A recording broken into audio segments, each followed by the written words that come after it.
ಇವತ್ತು ಬರ್ತಾ ಇರೋ S S L C result ಅನ್ನ ಮೊಬೈಲ್ ಅಲ್ಲಿ ಹೇಗೆ ಚೆಕ್ ಮಾಡೋದು ಅಂತ ಈಗ ತೋರಿಸ್ತಾ ಇದ್ದೀನಿ.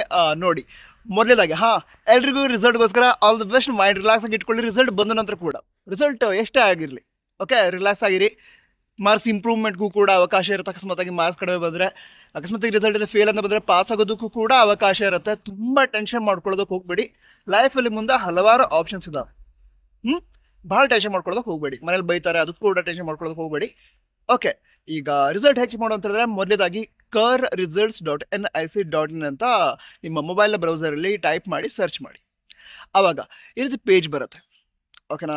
ಅಲ್ಲಿ ಮೇಲ್ಗಡೆ ನೀವೀಗ PUC ಬಗ್ಗೆ ಆಪ್ಷನ್ಸನ್ನು ನೋಡ್ತಾ ಇರ್ತೀರಾ. ಅದೇ ರೀತಿ SSLC ಆಪ್ಷನ್ ಕೊಡ್ತಾರೆ, ಓಕೆನಾ. SSLC ಪರೀಕ್ಷೆ 2026 ಫಲಿತಾಂಶ ಪರೀಕ್ಷಿಸುವ ಲಿಂಕ್ ಅಂತ ಇರುತ್ತೆ. ಅದೇ ಮರೂನ್ ಕಲರಲ್ಲಿ ಇರುತ್ತೆ. ಅದನ್ನು ಕ್ಲಿಕ್ ಮಾಡಿ. ಕ್ಲಿಕ್ ಮಾಡಿದ ನಂತರ ಮತ್ತೊಂದು ಪೇಜ್ ಓಪನ್ ಆಗುತ್ತೆ. ಇದೇ ರೀತಿ ಮತ್ತೊಂದು ಪೇಜ್ ಓಪನ್ ಆಗುತ್ತೆ. SSLC ರಿಸಲ್ಟ್ಗೋಸ್ಕರ ಅಲ್ಲಿ SSLC ರಿಜಿಸ್ಟರ್ ನಂಬರ್ನ ಎಂಟರ್ ಮಾಡಬೇಕು. ನಿಮ್ಮ ಹಾಲ್ ಟಿಕೆಟ್ ಮೇಲೆ ಇರುತ್ತೆ. SSLC ರಿಜಿಸ್ಟರ್ ನಂಬರ್ನ ಎಂಟರ್ ಮಾಡಬೇಕು.